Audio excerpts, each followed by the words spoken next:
உங்கள் அன்போடு வரவேற்கு. இன்றைக்கி பார்த்தீங்கன்னா வெங்காயத்தால் குழம்பு தான் ரொம்ப சூப்பராக இருக்கும். கண்டிப்பாக நீங்கள் ட்ரை பண்ணி பாருங்கள். அதுக்கு நான் வெங்காயத்தோல் நறுக்கி வச்சுருக்கேன், ஸ்ப்ரிங் ஆனியன் நறுக்கி வச்சுருக்கேன். இந்த மாதிரி அடியில் நிறைய வெங்காயம் இருக்குங்களா, அந்த மாதிரி பார்த்து வாங்கிக்கோங்க.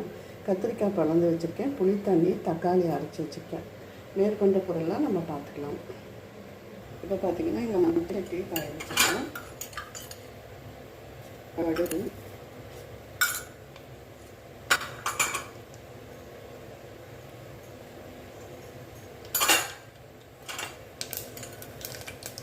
சீரகம் 1 ஸ்பூனு, வெந்தயம் 1 ஸ்பூனு வெடிச்சதுக்கப்புறம் பூண்டு சேர்த்துக்கலாம்.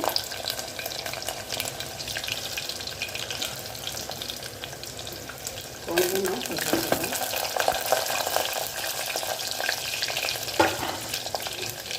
அதோட நம்ம எடுத்து வச்சோம்னா அந்த வெங்காயம்,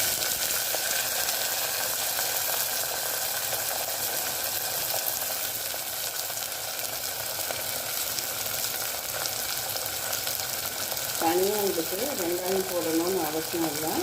நல்லா அத்தனையும் வதங்கி செய்யணும்.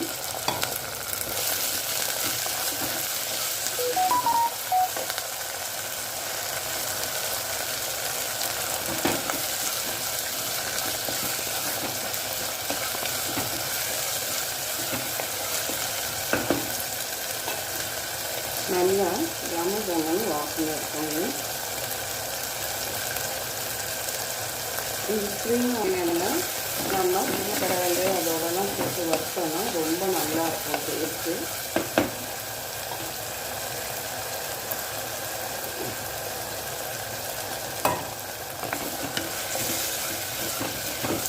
நம்ம போட்டதுக்கு எவ்வளோ சுருங்கிச்சு பாருங்க. அதோட கத்திரிக்காய்களை சேர்த்துக்கலாம்.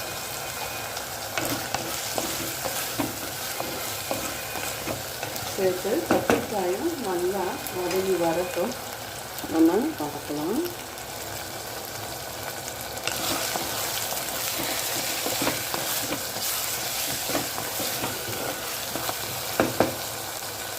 கத்திரிக்காய்களும் நல்லா வெந்து வரட்டும். கொஞ்ச நேரம் எண்ணெயிலே வரட்டும். அதுக்கப்புறம் கொஞ்சம் தண்ணி விட்டு நம்ம வேக வச்சு எடுத்துக்கலாம்.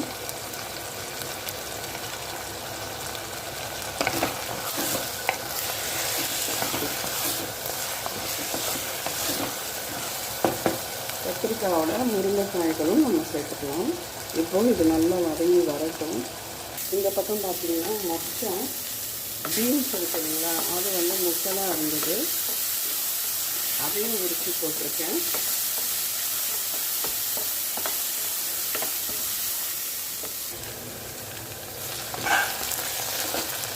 கத்திரிக்காய் இன்னும் கொஞ்ச நேரம் வதங்கணும்.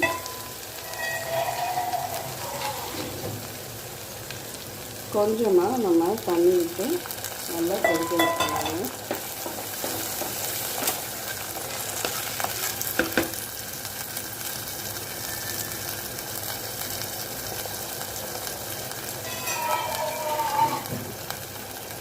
நல்லா கொதித்து வரட்டும். இப்போ பார்த்தீங்கன்னா கத்திரிக்காய்கள் இன்னும் கொஞ்சம் நேரம் வேகணும். இந்த மிளகா மட்டும் வேகணும் போட்டு அது கொஞ்சம் வேகட்டும்.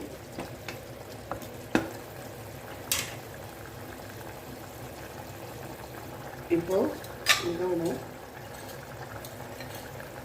1/2 ஸ்பூன் மஞ்சள் சேர்த்துக்கலாம்.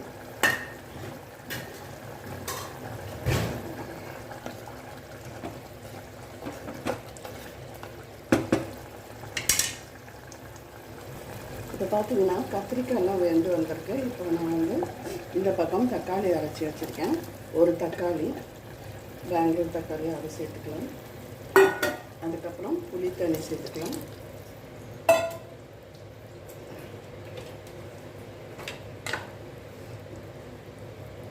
ஒரு ஸ்பூன் சாம்பார் பொடி,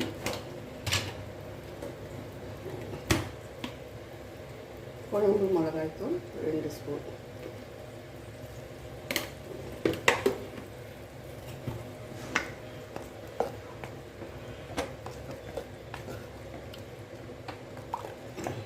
இதுக்கு தேவையான அளவு உப்பு,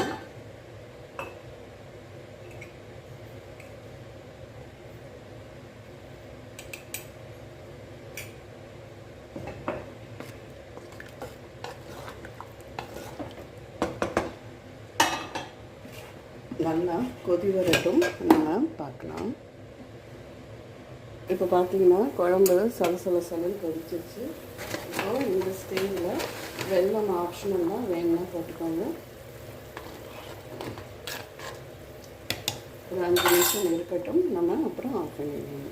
அவ்வளோதாங்க, சூப்பராக ஸ்ப்ரிங் ஆனியன் கத்திரிக்காய் குழம்பு ரெடியாக எடுத்து கண்டிப்பாக நீங்கள் ட்ரை பண்ணி பாருங்கள்.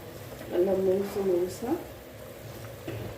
கத்திரிக்காயோட வெங்காயத்தாள் குழம்பு ரெடியாக எடுத்து. கண்டிப்பாக இந்த வீடியோ பிடிச்சிருந்தால் லைக் பண்ணுங்கள், ஷேர் பண்ணுங்கள், சப்ஸ்கிரைப் பண்ணுங்கள், கமெண்ட் பண்ணுங்கள். நன்றி, வணக்கம். இந்த ஸ்டேஜில் நம்ம அடுப்பை ஆஃப் பண்ணிடலாம். அந்த சட்டி சூடில் நமக்கு அப்படியே கொதிச்சிட்டு இருக்கும்.